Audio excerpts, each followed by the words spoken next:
looks to me as though all of the important people for this panel session are here. So I think I can proceed. And I'll start by giving a little local colour. Well, it is, I should probably have a bit more light, but Jennifer mentioned that we'd had a storm today, and we've had a tree fall on our roof. So we're waiting for state emergency services and various other things to happen. But fortunately, the internet has not been affected by this, and I'm looking forward very much to this session. Now, in this session, we will focus on the implications of this changing world for leadership and governance of projects. And with us, we have three of the world's leading researchers in this area, Ralf, and Alfons and Andy. I'm now going to ask you if you could briefly introduce yourselves and tell us a little about your current research and interests relative to this topic. If I could start with you, Ralf. Okay, thank you very much, Lynn. Good evening, and thank you for inviting me.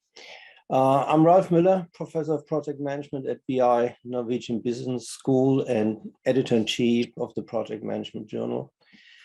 My research interests are in leadership and governance, obviously, whereby I look at leadership from a human personality and interpersonal process perspective, and not so much from the perspective of leading countries or technology or other things, so to say. In the field of governance, I research governance for projects and networks of projects, but I also research on governmentality, the human side of governance. And currently I'm studying the governance of inter-organizational networks for projects. And for this, I look at a hierarchy of governance, starting with network governance for the individual network, then governance of networks for groups of networks, and then on top of that, the meta governance that gives the underlying rules of the game, typically provided by sponsors or governments, for how we can govern and manage projects. Ralf, thank you very much. And Alfons, over to you. Yeah, thank you. Thank you very much. I'm Alfons Marrewijk. I'm a full professor of construction cultures at the Delft University of Technology and adjunct professor of project management at BI Norwegian Business School, where Ralf is also working. Actually, I have a background. I was trained as a professional engineer and project manager before turning my attention to, I say, more cultural aspects of project management. Actually, I took up a course in cultural anthropology and did my PhD in organization anthropology. And actually, ever since, I used anthropological theories and methods for studying and understanding project management, leadership, and governance. And in especially complex and more larger mega projects. And actually it allowed me this approach to include topics such as the person of the leader. Hey, what is the leader? What kind of influences, what kind of narrative does he tell? What are the practices, the everyday practices in this kind of project? So how do people govern, how do practices of governance are actually done, but also looking at rituals and symbols and materiality of projects. So this is more the cultural topic that I'm interested in, that focusing upon leadership and governance. And I work in close collaboration with public and private industry partners in the construction infrastructure, and frequently act as an expert consultant. I'm looking forward to the discussion this morning. Thank you very much, Alfons. Andy. Yeah, thanks, Lynn. Hope everybody can hear me, and it's great to be here. Sounds like it's been a really good day. I'm the what's called the R.M. Phillips Freeman Chair and Professor of Innovation Management at the Science Policy Research Unit, which is well known for science policy, innovation management, and also an element of studying the project-based firm as well. And that is at the University of Sussex Business School. And I have a foundation funding for 5 years of research work to employ 2 researchers to work with me over the next few years. So I'm kind of looking forward to collaborations with people in that period. My research over the last 25 years really has examined how innovation occurs in either project-based firms and organizations, but also large complex projects or mega projects. And it's really the latter that I'll be talking more about today. I've focused on organizational capabilities and routines needed to manage and lead firms and projects. And my work's been really informed by the literature on dynamic capabilities and organizational routines. So it's rather than not so much the governance and leaders and individual leaders, but the kind of organizational capabilities that are needed to deliver these projects, which has really real implications for how they're managed and led. I've been heavily involved with leaders and at the top level and directors of mega projects in London over the last 15, 20 years, really, such as Heathrow, London Olympics, Crossrail, M25, PFI project, and more recently, the Westminster Restoration and Renewal project. And I've been part of a movement for innovation stimulated by Imperial College and UCL initially to improve the delivery of mega projects in the UK. And this is, started with work with Crossrail, but it's gone on to, implementing innovation strategies for Thames Tideway, the big sewer system in London, High Speed 2, and many other projects in the UK. In future, the research under the chair that I mentioned, funded by the foundation, is going to be focused on projects and project-based organizations and how they're managing the transition to net zero. And theoretically, there'll be a kind of a focus on innovation ecologies or ecosystems and the grand challenge literatures. So that's a bit of background about me. Fantastic. Well, what a wealth of background, of research and experience we have to bring to this discussion. Now, as Jennifer talked about in the earlier session, and as we've been talking in the earlier session today, project leadership increasingly occurs in a context of technological developments, changing social values and grand challenges, which Andy's just mentioned, whether from a pandemic, the changing climate, or humanitarian crisis, or anything else that might arise. At the same time, perspectives on leadership are changing, from focus on behaviour of an individual to become more relational and connectively team-centred, potentially spanning divisional or organisational forms. And this represents a shift away from understanding leadership as authoritarian management to shared, distributed, participatory forms of leadership and governance that are required to respond to those social and technological changes and to meet the grand challenges. Now, you have all researched both leadership and governance in different ways, as we've just heard. How do you see approaches to leadership and governance evolving in this context? And again, Ralf, if we could start with you. Yeah, thank you, Lynn. Well, what I see is that the diversity of challenges and issues in projects increases, so we need more ways to tackle them. And that implies typically more trust in individuals to master their tasks, and with that, more democratic leadership styles. So in the current study, where we did 126 interviews worldwide, we heard that in the very successful projects, managers trust their people more and more. Yeah, they also say over the last 10 years, they develop much more trust into the people they lead and into the companies they work with. Yeah, and through that, they apply more and more democratic leadership approaches. Yeah, so that allows for increased empowerment, freedom for the individual to decide by himself, herself, on work-related questions. Yeah, for example, in our last leadership study, we identified the phenomenon which we call balanced leadership and horizontal leadership. And I was very glad to hear a few minutes ago that you already talked about that earlier today. Yeah, so in balanced leadership, the project manager empowers a team member to lead the project team, for example, to solve a particular issue. And then the project manager subordinates to that appointed leader for the time of the appointment. Yeah, that is a type of leadership that we only saw in projects so far. And it has not been matched by existing theories, which typically say exactly the opposite, to a balanced leadership. And we are very interested in digging deeper into these types of phenomena.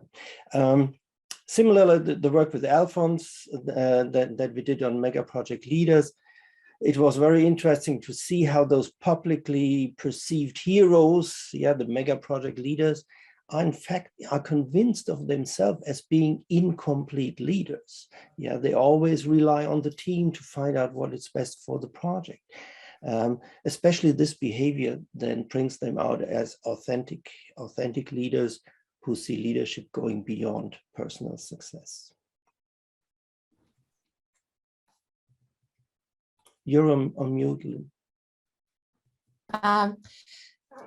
Thank you, Ralf. And I think what you were saying there about those leaders tied in with what Julian mentioned as a summary from the session this morning, which was about the humility of leadership in this kind of environment. So thank you for that. Alfons. Yeah, thank you, Lynn. And to connect to the work that just Ralf told, is that I see two developments related to mega project leaders.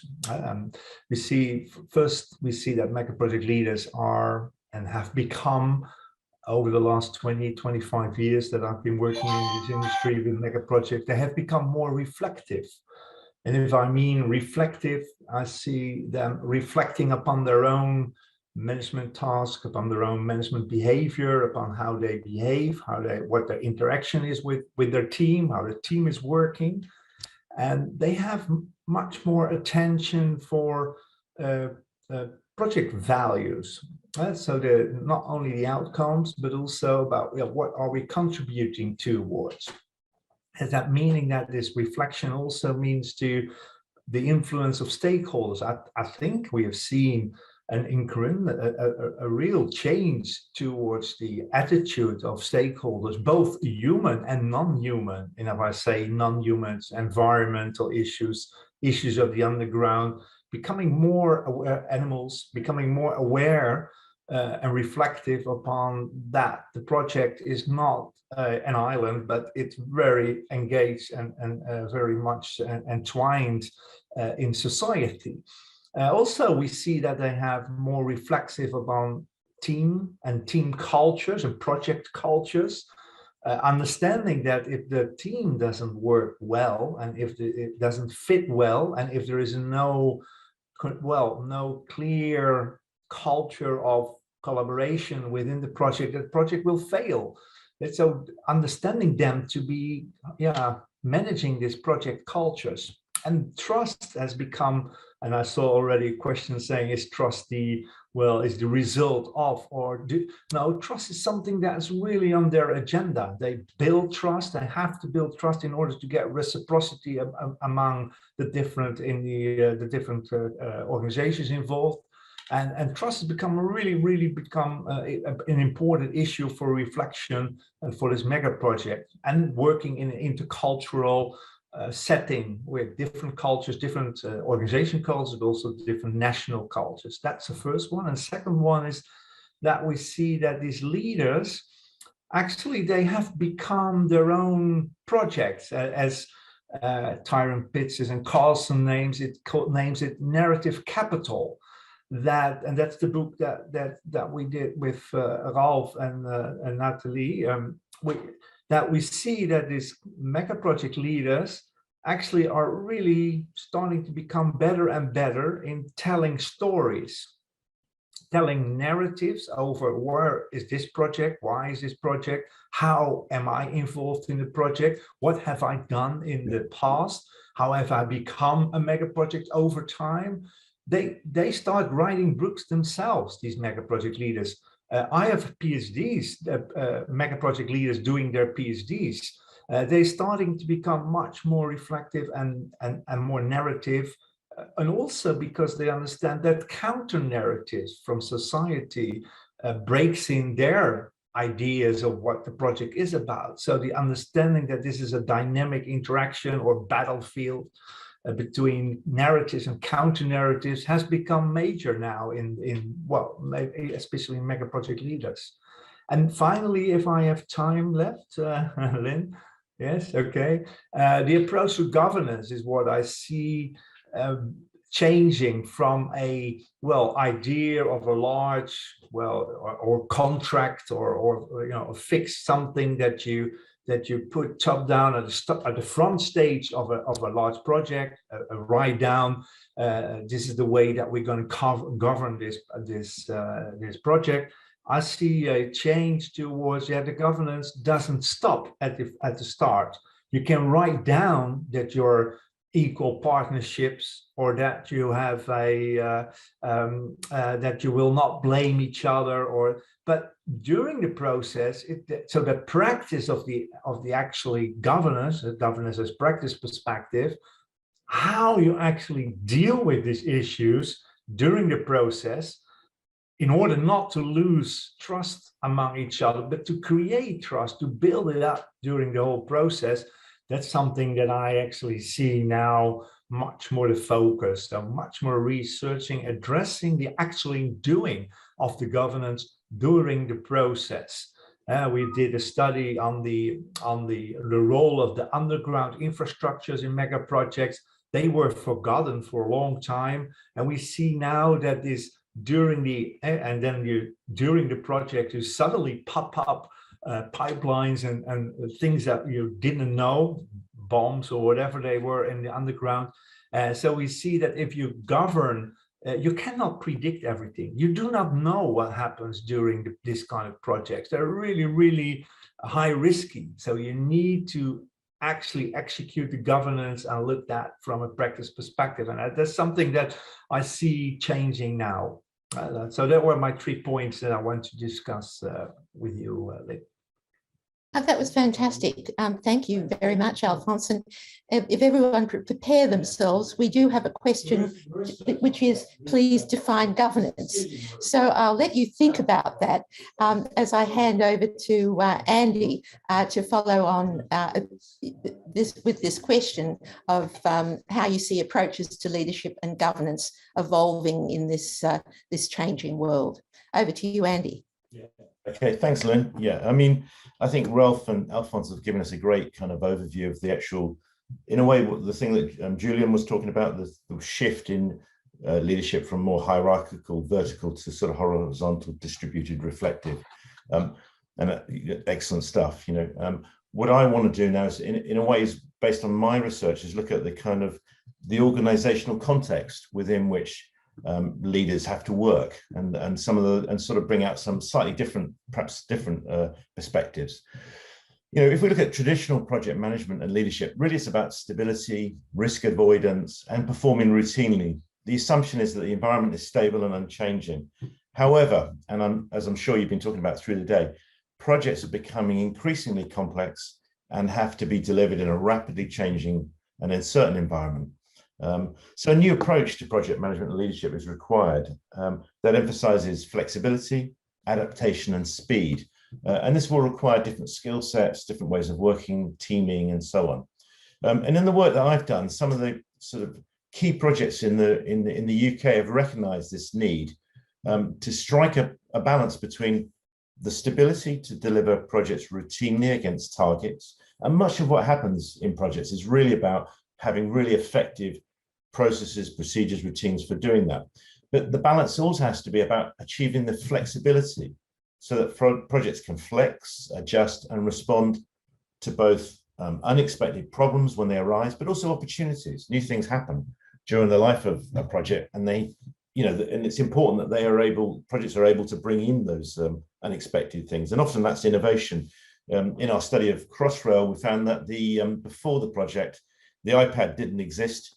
During the project, the iPad was introduced to society, to the world, and they found that they could put the whole project on an iPad, and that transformed the way in which the project, the people talked about and thought about the project. So you have to be open to opportunities.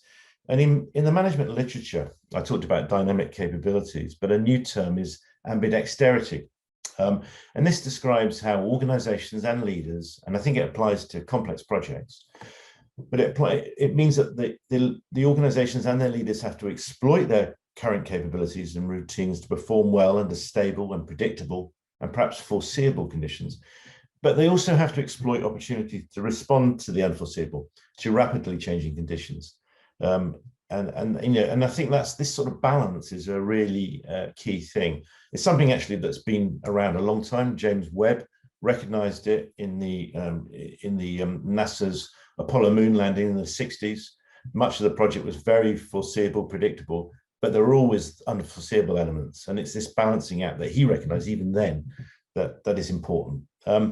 Project management scholars have introduced concepts like disciplined flexibility. Harvey Sapolsky talked about that in the development of the ballistic missile program, and targeted flexibility by Sylvain Lanf and Christophe Locke, who talked about elements in projects. So there'll be a lot of parts of big projects which are routine and they have to be managed routinely, but there will always be more uncertain and difficult parts. And so you can begin to think about the balancing between these different elements of flexibility and stability. So that I think today managers of large complex projects have until recently often avoided innovation and banished change. Yet in today's complex projects, we need leaders and dynamic teams to know when and how to adjust to change direction, adopt innovation, and respond rapidly. And in many of the large UK projects, we've seen new sort of delivery models that kind of require different forms of leadership. And I've seen that in my interactions with both leaders of the projects, but also the teams running these projects, that new forms of delivery models are kind of being put in place that put flexibility at the heart of this. Heathrow Terminal 5, they had a handbook. This is back in the early 2000s, where the delivery handbook talked about the need for flexibility, adaptability, flexibility of solutions, last responsible decision making. And that puts a big onus on leaders to be able to do that. And this kind of notion of ambidextrous leadership, I think, could be an interesting thing to look at in the future. Okay. Thank you. Thank you very much, Andy. So back to this question, which is, what is governance? So defining governance. Who'd like to have a go at that? Ralf, I thought, given that you've written books on the subject, this would be an ideal topic for you. Thank you. Well, I would define it very simple and say it's steering management. Yeah, the steering of management. Give them the framework within which they can do their task. It's not about the task itself, it is what is allowed and what is not allowed in doing the task. Okay, thank you. And I think that was Michael Buhadjiar in the chat actually gave a reply to it as well, which was very much along those lines. He's probably read your book, Ralf. Knowing Michael, I think that would be right. Now, we had a question about trust, but Alfons, you actually dealt with that, I think, a little bit on the way through. So I might just go to another question, thanks to Natalie Smith, who was asked, is it harder to establish trust in digital projects? Because they're less tangible. Can I say something about that? Yes, please. Yeah. So we have studied trust and trust development in projects, and what we see is that trust development is very much related to the expectance of how others are behaving themselves in the same way that you think that they should do.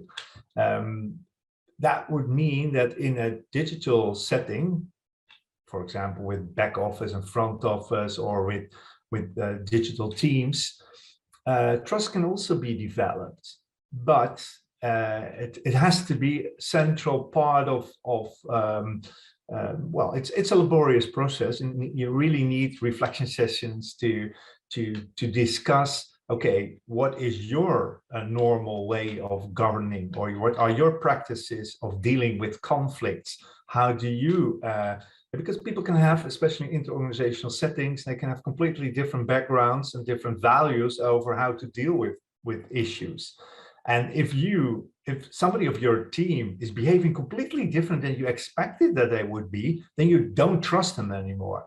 But it could be that from his or her cultural background, it's quite normal to react like this. And we studied, for example, Dutch and Indian IT officers working together. And, you know, you can have cultural differences over what is a deadline, how to behave around a deadline, and how to mention that you have problems around deadlines. So then you say, no, the Indians are not to be trusted, or the Dutch, they are very direct, and they, you know, but it is about what you think that the others, how they should work. So trust development has to do with being predictable and understanding what the other is about and how you can be predicted. You know, I'm Dutch, I'm direct, you know, okay, so you can know the next time that I will be a little bit less direct. But so trust development is a laborious process, starting in the front, during the whole process, and bringing up topics of how would you react, and how do you perceive problems, issues, deadlines, governance, whatever issues in the project. Yes, Ralf. Yeah, I want to build on what Alfons just said, and stress that we need to distinguish between trust in leadership and trust in governance. Yeah, trust in leadership is about trust in people. Yeah, it's individual trust, and we build that through experience with the people. We build that through resonance with the people's thoughts and thinking. Trust in governance is an underlying mechanism. So a governance system is always either more trust-based or more control-based. Yeah, if you look at the policies that we have, for example, we can easily see whether the underlying thinking is a trust thinking or control thinking. Yeah, and coming back to the question that I saw in the chat room, yeah, about is it really good to have trust? Yeah, so when we take this governance trust, yeah, which is kind of an institutional type of trust, yeah, if we do not apply that, is that good? An example is Berlin Airport. Yeah, the construction companies offered a turnkey solution for 1 billion euros, but the politicians said we don't trust them. They want to make a lot of profit with that. Yeah, we can do it cheaper as politicians. And then they created a $1 billion loss from 2012 to 2020. Every year, €1 billion loss. Yeah, and that is the fatal outcome of a mistrust in an institution. Yeah, so trust is important. So even if the construction company would have made a bit more than their usual percentage of profit on that project, it would have still been much cheaper than the losses that occurred by having politicians running these projects. Maybe could I just add a quick something to that, Lynn, if you don't mind? Sometimes I think you talked about balanced leadership, Ralf. Sometimes you kind of literally have to bang heads together to get trust, and that might sound contradictory, but I remember seeing in Crossrail they had 3 members of a delivery team all working in their silos, not working together, and the leader of the program said that actually this just can't go on. The project's going to fail. I mean, actually, other things did happen later which have delayed it, but it wasn't this. And so what they did was they created an organizational context for co-location, breaking up the different companies so that they could work together. And that was a top-down leadership decision to create that kind of cooperative, distributed teaming that you talked about, and Alfons has talked about as well. So sometimes, it's an example of, where literally you need a good top-down leadership occasionally at the right moment, bang heads together, and then things started to work a bit better after that. Absolutely, yeah. This is necessary in every project. Yeah. Somebody or some institution must have the overview and then step in with, for example, affiliative leadership style, as you just described. Right. Yes, so top-down dictated democratic leadership. Yeah, something like that. Yes. And I was thinking with the discussion of trust, and you had mentioned, for instance, democratic leadership, Ralf, and I was thinking how important trust was to that. So I'm interested that came round in the discussion. There is also a question which I saw in here, which I know there were a couple. How do you address the issue of misuse of trust? Well, strategically, everything can be misused. Even culture can be misused, or can strategically be used in collaboration. So sensitivity towards, is this a trust building, is this cultural issue, or is it strategically being used to put me out of position or to create a larger stake in the organization? That's always something that people have to take into account. Organization politics and power is always in our kind of project. So the misuse or use, strategic use of trust or the strategic use of cultural issues, that can be expected always and everywhere. And so the sensitivity of mega project leaders or people working in these kind of projects on is, yeah, where are we dealing with, to be really sensitive on these issues. I think that's a necessity of working in this kind of environments. Yeah, building on that, I would add that transparency, which is one of the 4 governance principles underlying each governance system, transparency is very important here. So if we make it transparent who failed for what reason, then people have the knowledge base to decide next time, was this a one-time thing for this person or institution to fail, or is it something that we can expect in our project as well, and we better stay away from these people. So talking openly about the problems, talking openly about, as you said, misuse of trust, will give us the information that we can decide ourselves whether we want to continue with these people or not. Okay, I think it's very nice to see how that's all of that conversation around leadership and governance has actually really here centered on trust, perhaps driven by the questions, but seems to fit in very well with it. There was another question related to trust as well, which is, should we have trust giving in parallel with trust building? Yeah, can I react upon that? Yeah, trust, yes, definitely, because trust is very much related to the concept of reciprocity. And reciprocity is a balanced reciprocity. You can have an unequal reciprocity or negative reciprocity, meaning I give a lot and I don't get anything back. I give trust to you, but you don't trust me. Or a general reciprocity, which is, we trust each other, we are family and we trust each other. But especially in this kind of project, we see balanced reciprocity very much related to trust.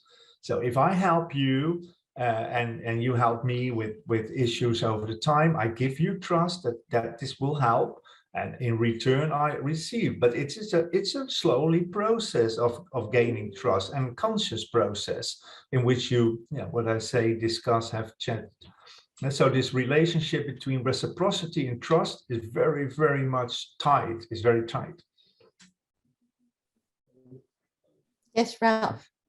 Some years back, we did a study on the relationship between project managers and their governance system. And it was quite obvious from the results that if the governance system trusts the project manager, then the project managers trust also the governance system. So it is this reciprocity that Alfons talks about. But we also saw that if the governance system does not trust the project manager, if the governance system clearly prescribes process steps and other things for almost all situations that the project manager comes across, then the project managers start to circumvent the governance system. Yeah, so distrust forces distrust, trust fosters trust. Yeah, it is not a one-way street. It is always back and forth.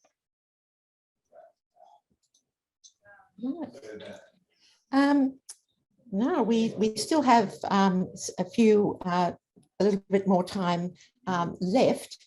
One of the questions here is whether anyone has comments on the application of ISO 37000-2021, Governance of Organisations, Guidance to Project Governance. Is anybody familiar with that and have a view on it? Yeah, Ralf, thank you. Yeah, I think we need to distinguish between governance models. There are the top-down models, which are also known as comply or get punished models, which are, sorry, the other way around. The bottom-up models are the comply or get punished models, and the top-down models are the ones comply or explain. And typical examples for that is the PMI governance standard, which is very much a bottom-up. Yeah, you have to comply with the processes or you get punished. Yeah, the opposite example is what APM has since many years with the principles for governance of project management. Yeah, where you have principles, and if you cannot live up to these principles and have a good reason for not living up to them, then it's also fine. And in between lies the ISO standard. Yeah, it has components of both.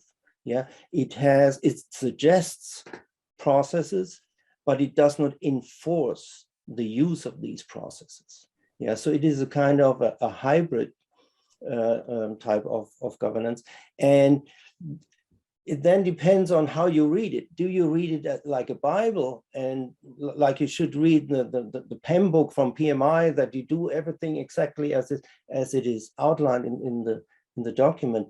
Then of course it becomes a straitjacket. Yeah, but if you read it as a set of recommendations, yeah, and you pick and choose what is appropriate for you, then it's of great value. Thank you very much. Okay, now I think we can draw this session to a close, and I would like to thank our panelists very much. And I think if the audience would like that we have here, would like to express your congratulations and thanks in the chat panel. Since we can't actually hear your voices at this time, that would be wonderful. So I think we've had a really good introduction and coverage of governance. Leadership we've been talking about through the day, but here we've actually had really three excellent guides to introduce us and give us more of an understanding of the interaction between leadership and governance. And as I said, I think it is really interesting that in talking about leadership and governance, that the questions that this has inspired have tended to focus on trust. So an interesting result from that. And at that point, again, Ralf, Alfons, Andy, thank you all very much indeed for joining us for this session. Thank you. Thank you very much. Bye-bye. Bye.